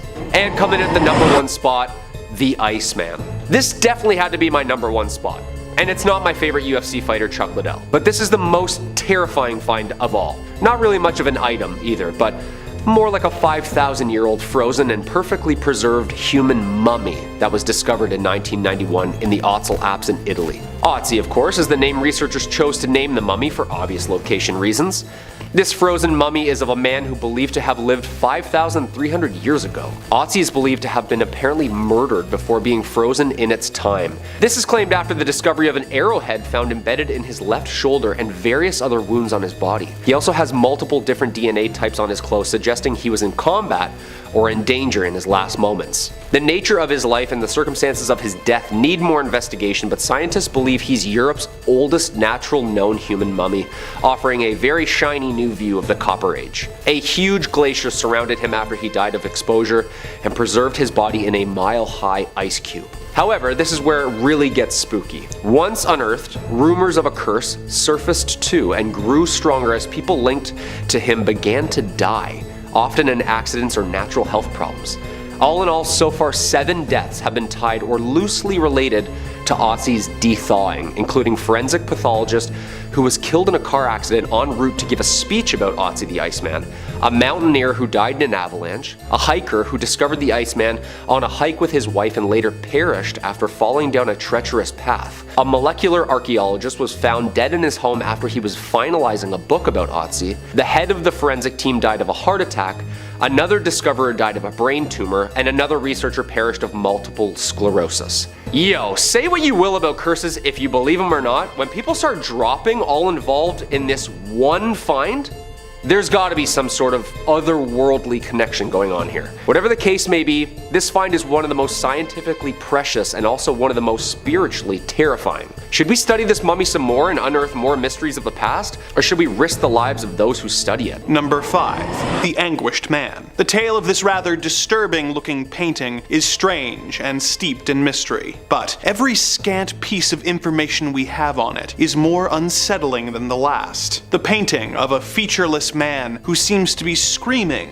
was apparently painted by a deeply troubled artist who mixed his own blood with his paints in an effort to get the right shade of red. Not long after completing it, the artist took his own life, and the painting found its way into a woman's care. She kept it for many years, but claimed that once she put the painting up, her and her family began to see a dark, shadowy figure roaming about their house. At night, they would hear strange sounds like footsteps and crying. The woman took the painting down and kept it locked in her attic for 25 years until she died, leaving the painting to its current caretaker, Sean Robinson. Sean had been warned by his grandmother that the painting was haunted, but he thought little of it. Robinson kept the painting in his basement for about a decade before rediscovering it and putting it up. Once again, the family began seeing the dark, shadowy figure roaming the halls and hearing the sound of weeping and moaning during the night. Sean began leaving a camera on by the painting to try and get evidence of its paranormal nature, and upon reviewing the footage, heard some odd noises and saw evidence of doors opening and closing seemingly by themselves, and the painting falling over onto the ground. As time went on, the activity became more and more intense, with his wife seeing a strange mist and an unseen force pushing his son down the stairs. Things went from bad to worse when guests who came to see the painting began reporting intense and sudden nosebleeds. Sean takes the painting out from time to time to show it to paranormal investigators and television programs who want to hear his story, but otherwise, the Anguished Man is apparently kept locked away in a safe location to prevent any further harm from coming to unwitting people. Number 4. Robert the Evil Doll. We've all heard of the cursed Annabelle doll that has permeated pop culture for the last decade, but have you heard of Robert? Robert was a gift to a young boy of the same name, Robert Eugene Otto, from his grandfather. The grandfather had been traveling in Germany and came across the doll, who was not intended to be a toy, but a window display. He bought the doll for his grandson, who dressed it in a sailor's outfit that he had outgrown, and kept it with him at almost all times. As the young boy grew up, witnesses remember his relationship with the doll seemed to grow more and more unhealthy, with him referring to the doll as a living person and blaming mishaps on him. The boy, who went by his middle name, Gene, grew up to be an eccentric artist in a stately home known as the Artist's House. He kept Robert by the upstairs window, where children claimed to see him them moving in and out of view. When Jean died in 1974, the new owner of the house, Myrtle Reuter, found the doll and became its new owner. Visitors of the house began reporting the sound of giggling and footsteps coming from the attic where the doll was being kept. When the doll was around people who spoke ill of its original owner, some claim that his facial expression seemed to change. After Myrtle got sick of the doll apparently moving around the home by itself and scaring guests for 20 years, she chose to donate Robert to the Fort East Martello Museum in Key West, Florida. Robert now resides in a locked display case to prevent the over 120-year-old doll from decaying further, but also to protect the visitors of the museum. But even those precautions don't seem to always work. Guests who insult Robert at the museum report experiencing tragedies in their lives not long after. This has ranged from people losing their jobs, getting divorced, breaking bones, getting into automobile accidents, and even a few deaths. The doll reportedly receives letters every day from admirers, people wanting the doll to curse their enemies, and a few from people asking Robert to reverse the curse they believe he has laid upon them. Number 3. Metal balls. So, metallic floating shiny balls have been recorded for years. Giant metallic balls like this have been found literally littered around the planet for decades, apparently. Ufologist and professor at Stanford, Gary Nolan, is currently studying these metal Malteser-looking things right now that people have collected and auctioned off since the 50s. Right now in Texas, there's a dude who has a ton of these apparent real alien tech. Jim Marlin, famous music producer, was given these metal giant pinball-looking spheres by a celebrity's bodyguard, apparently, who said that they were dropped from a craft in his backyard in the early 50s. And like, a lot of celebrities have touched these. Dennis Hopper, Jane Fonda, that's Hollywood, people. These things are famous on their own. They also move on their own, and apparently hold power and light up once in a while on their own. Yeah. That's not scary at all. Hey dad, after Survivor, can you just move your metal giant floating balls out of the living room? Yeah, mom asked me to ask you. In the 70s, the Betts family of Florida came across a small metal sphere the size of a bowling ball in the woods behind their house. Their first thought was the sphere was an old cannonball from a battle. They decided to take the sphere home, and when the sphere seemed to react to the sound of music in the house, making a throbbing, pulsating noise, later the sphere was even seen rolling on its own and would even stop and change direction in the house. Yeah, that's terrifying. Even the Navy went there and checked out these giant mysterious metal orbs. Every time I'm on Reddit seeing these like light orbs trucking around the skies, I can't help but think, is that them? Like, that's them. One thing's for sure, they don't seem to be made here. Number 2, the Antikythera mechanism. The Antikythera mechanism is an anomaly on its own. For those of you who aren't familiar with it, it's basically an ancient computer that uses the cosmos to predict astronomical events. Thought to have been the first analog computer ever created, and no, it wasn't made in a garage in 1997 somewhere. It was invented by who knows who, like 2,000 years ago. Captain Dimitrios Kontos and his crew of sea sponge divers discovered the Antikythera shipwreck in early 1900 just off Antikythera in Greece, hence the name. I also find it hilarious that divers diving for something you wipe your butt with found an ancient computer. Like, something about that just amuses me. They recovered tons of artifacts during the expedition, helping pull up the shipwreck and this precious baby. Many thought it was cursed immediately after its first handlings. Apparently after its discovery, 3 of the divers who dove down died shortly after its find. Presumably, of course, of the bends, of overwork, but locals think this device was to blame. At 150 feet deep, just off Point Glyphadia, the Greek island, the team retrieved millions in bronze and marble statues, pottery, glassware, jewelry, coins, and this ancient mechanism. It was a find of a century and still is. The device is made entirely out of a single bronze sheet, built in a wooden case about the size of a shoebox. The case and its faces are covered with Greek inscriptions, which indicate the device's astronomical and calendrical purpose. It's basically a computer built entirely out of cogs, wheels, gears, and faces, and it would tell you where you were amongst the cosmos. The first alarm clock, computer, calendar hybrid. Again, 2200 years ago. Like, no machinery, no watches, no laser cutters, basically everything we have in our iPhones right now within a wooden box 2,000 years ago. Again, it's funny, they were collecting sea sponges to wipe our butts and then stumbled upon a computer. Yeah.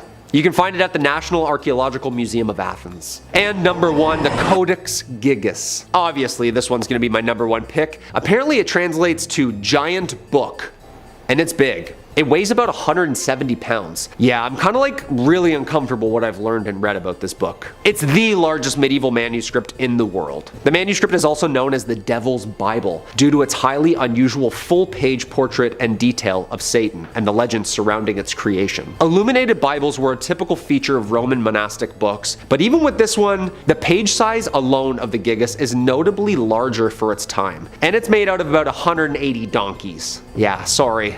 Poor little guys. The most famous myth is that the scribe traded his soul to the Prince of Darkness himself so that he could complete the book in only one night. Everything within the book has been handwritten by a single anonymous person. Created in the early 13th century in the Benedictine monastery of Bohemia, now modern-day Czech Republic, this book holds demonic power. The manuscript contains the complete Bible, Old and New Testaments, as well as all medicinal and cosmological knowledge, all written in Latin, and predated glyphs.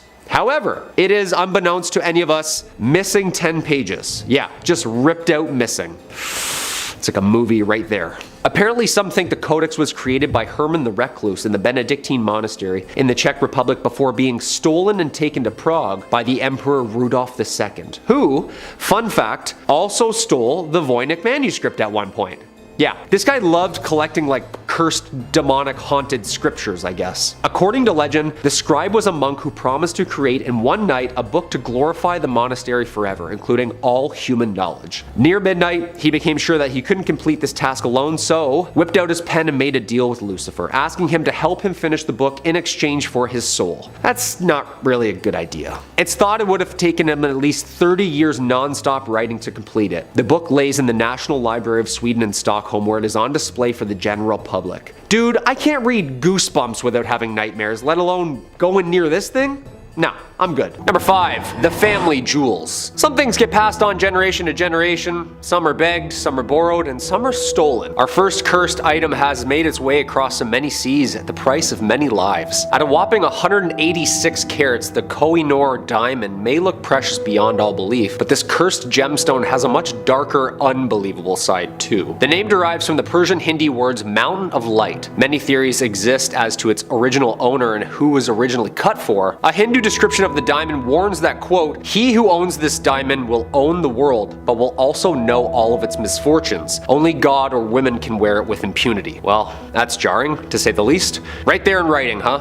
Yeah. It passed between the hands of various rulers, blood-soaked era after another, a king who blinded his own son, and a ruler whose head had become encrusted with liquid molten gold was paid for this price. Legend has it that the stone's origins of causing death and misfortune to any male who owns or wears it stems from brothers murdering each other to even sons murdering their fathers over it. But does it actually carry a curse affecting men who wear it? First owned by the emperors of the Mughal Empire in India, it was taken and added with the Timur ruby to make an armband for ruler of the Peacock Empire.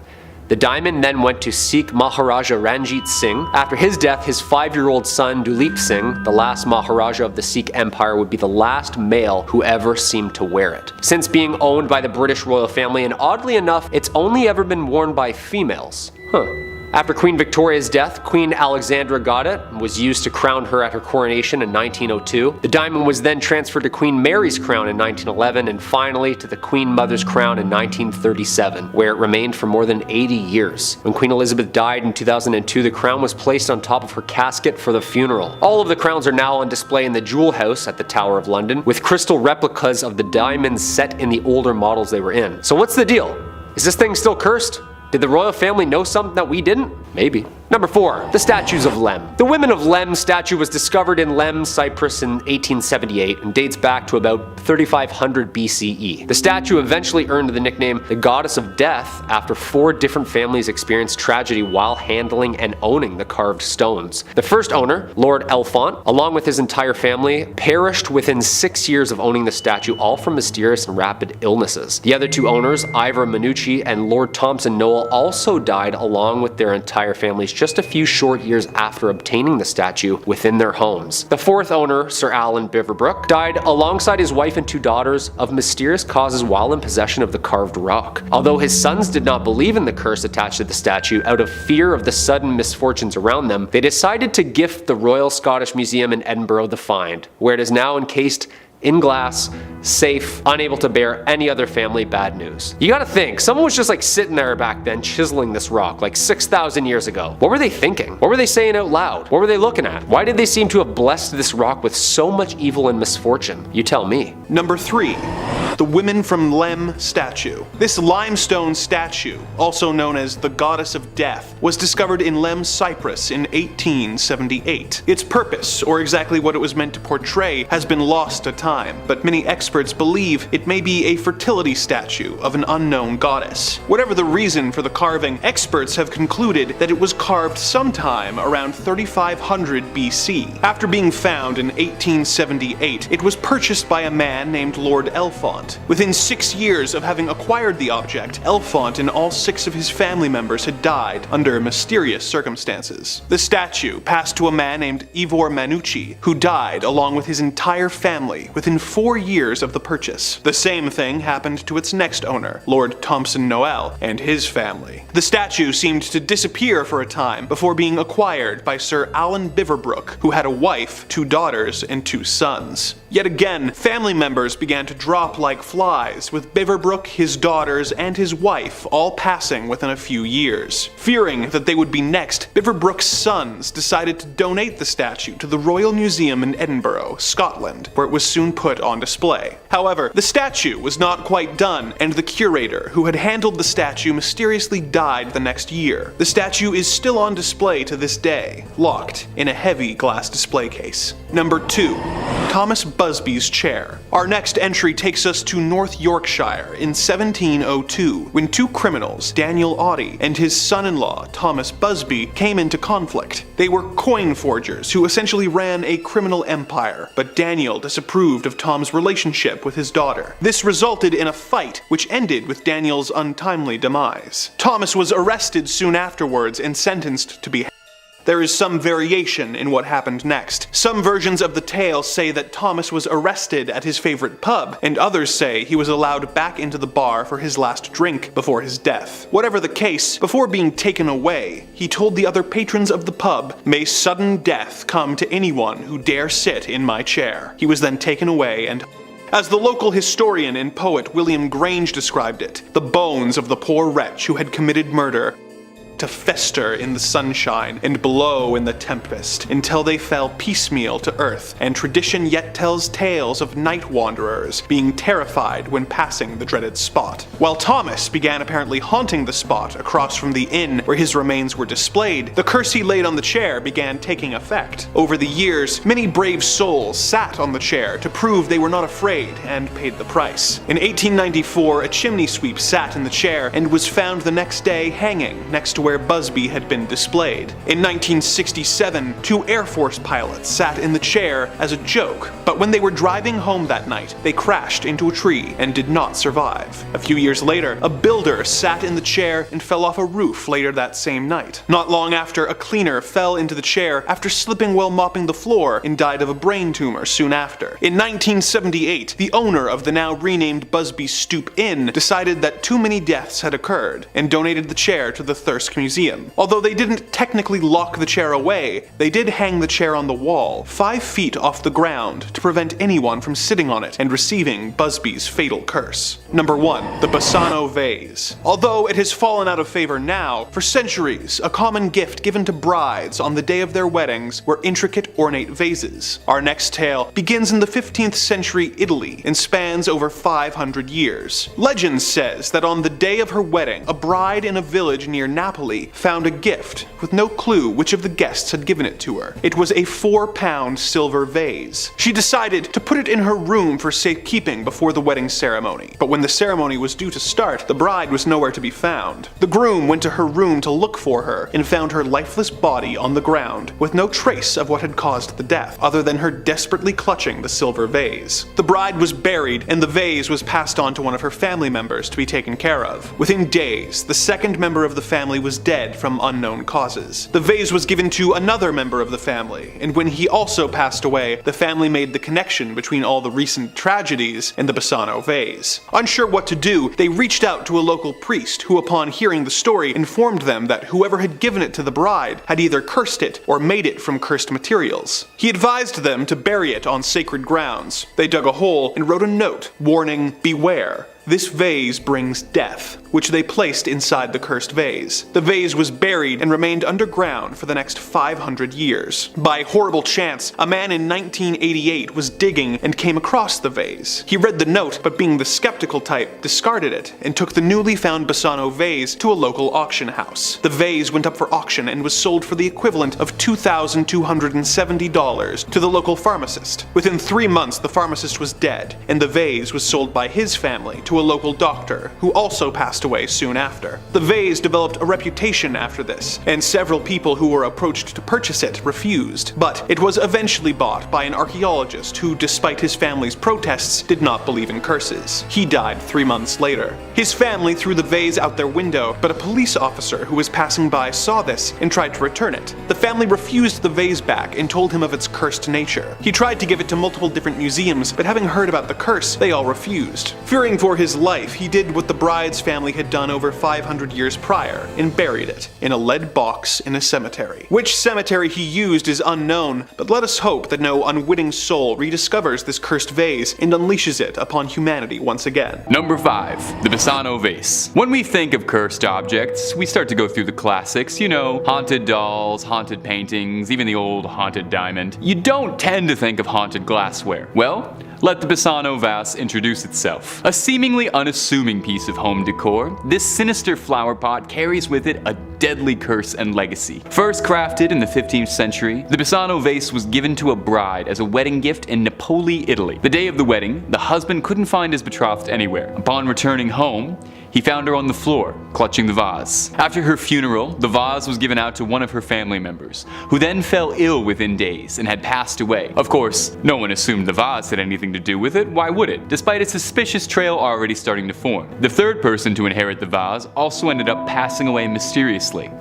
Well, after the third mysterious death in months, the family contacted a local priest for advice on their situation, and he gave them some reasonable advice. Bury it on hallowed grounds, where no one would find it again. It lay dormant until it was dug up in 1988 by an amateur antique hunter, who sold the vase off quickly, restarting the treacherous cycle where it traveled once again, ending lives mysteriously and ruining an otherwise nicely decorated living room. After its revival, it was brought to the attention of local police. They tried to pass it off to museums or cultural sites, but understandably, no one wanted anything to do with the wretched pot. So with nowhere else to turn, legend goes that the police returned it where they had once been found, buried deep beneath hallowed ground. Hopefully a little bit deeper this time, maybe in a lockbox with 3 padlocks and throw away the keys into the ocean. You know, just to be safe. Are you enjoying yourself, my little ghouls and goblins? Click the subscribe button down below for daily frights from Top 5 Scary. Number 4. The Iceman. The Iceman cometh for us all. In 1991, on the peak of the Ozzol Alps in Italy, a pair of mountaineering tourists came across what they thought was a deceased hiker, which in a grandiose sense was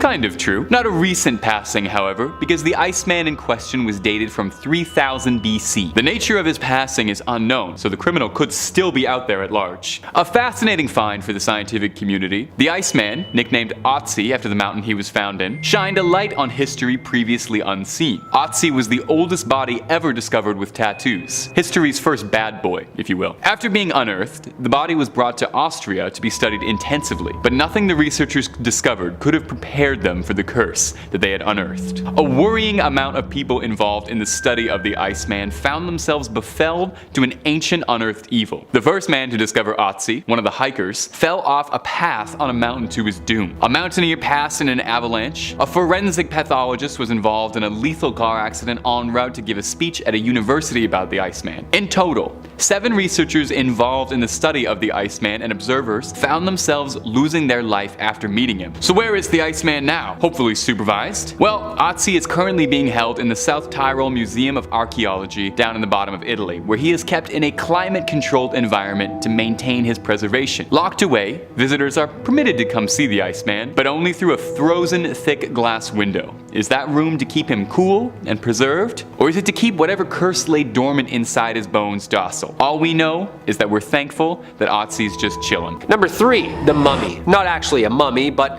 the mummy board, or coffin, or lid. The board is painted of an unknown high-status woman from the 21st or 22nd dynasty. Timescale for you, that's about 1,000 years BCE. The British Museum's unlucky mummy has earned quite the reputation for causing destruction through its ancient curse. The mummy was found at Thebes in Greece in the late 1800s, and tales of its curse started soon after its discovery. It's said that of the 4 young Englishmen who bought it, 2 died in a shooting accident and 2 died of health problems. A string of illnesses, accidents, and deaths following this are said to be attributed to the lid. One of the most infamous rumors about the mummy's curse is that it caused the sinking of the Titanic. Wait a minute, what? One of the victims on board was a journalist who apparently was the first to publish articles about the mummy's find and the curse that went with it. Survivors from the disaster recall hearing stories about the ship of an ominous artifact that has a sinister reputation. As the mummy stories and the rumors spread, people who survived began to ask the question if the rumors had caused the disaster that night. The unlucky mummy is now an ancient Egyptian artifact in the collection of the British Museum in London. The identity of the original owner is still being studied and the related causes brought on by it. Due to the brief hieroglyphic inscriptions of short religious phrases, scientists are still trying to decipher the name and the curse that comes along with it, and the actual location of where the body disappeared to. It's been feared since the discovery in the late 1880s, and the mummy's lid has acquired a reputation credited with causing death, injury, and large-scale disasters, earning the nickname the unlucky mummy. None of these stories have any basis in fact, of course, but the mummy serves as a spiritual question mark and remains a mystery to scientists who crack the code open. Yo, where's Brendan Fraser when you need him, right? He can figure this whole thing out. Number 2, the haunted bed. Apparently there's a bed that makes you more dizzy and have more sinister, evil visions than that of a night on a waterbed. Yeah, I've had a couple hungover nights lost at sea, let me tell you. Gets pretty choppy out there. Highly don't recommend it. But this bed, I also highly don't recommend. The lavishly ornate great bed of ware does not like you sleeping in it. The hardwood oak bed is richly decorated and carved with figures and scenes you could daydream for, well, days over. It's so large that it's rumored to comfortably sleep 4 couples. Yeah. Talk about a California king. There's a tale that suggests that the bed was made in the 15th century for King Edward IV by a very gifted carpenter, but through the years found itself being passed between the inns of ware where commoners were able to sleep in it, break the legs, and apparently cover it head to toe in graffiti. Yeah, the disrespect alone. The defacing got so bad that apparently the ghost of the maker haunts those who are not of royal blood. Basically not blessed by God to rule. It's so old and so haunted that apparently people who spend the night are woken up violently by specters watching them sleep. Apparently there are so many initials carved into the wood, images drawn on it, that it's hard to know who actually the bed was originally fitted for, and who actually cursed it. Some researchers believe that the curse surrounding the bed could have actually been carved into it with symbols and text that hexed the next user. Whatever its history, it's haunted. The bed can now be found in the British galleries of the Victoria and Albert Museum in London. We need like the Long Island medium to take a nap in it, you know what I mean? See what she thinks. And coming in at the number 1 spot, the Terracotta Army. The Terracotta Army was discovered in 1974 by a group of farmers. Yang Zifa, his 5 brothers, and neighbor were digging a well east of the Qin Emperor's tomb mound at Mount Lee. For centuries, occasional reports mentioned pieces of terracotta figures and fragments of the Qin necropolis. Roofing tiles, bricks, and masonry were regularly found. But when they discovered heads, Chinese archaeologists started to investigate. To this day, it remains the largest pottery figurine group ever found. The Terracotta Army seemed to be a collection of terracotta sculptures depicting the armies of Qin Shi Huang, the first emperor of China. It is a form of funerary art buried with the emperor around 209 BCE with the purpose of protecting the emperor in the afterlife. The figures were discovered in Lingtong County outside Shaanxi, China. The figures vary in height according to their rules, and they're all dressed in different garbs. The tallest, of course, being the generals.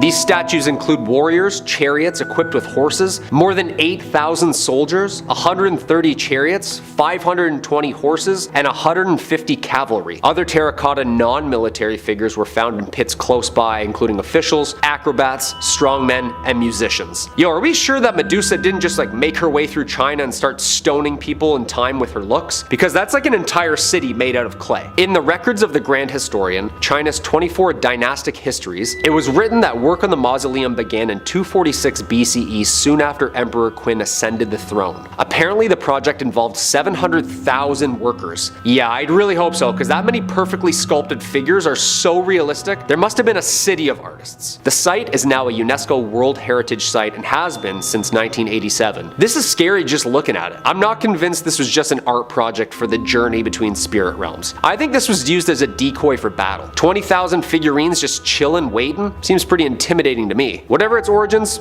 it's jarring to look at. What do you think?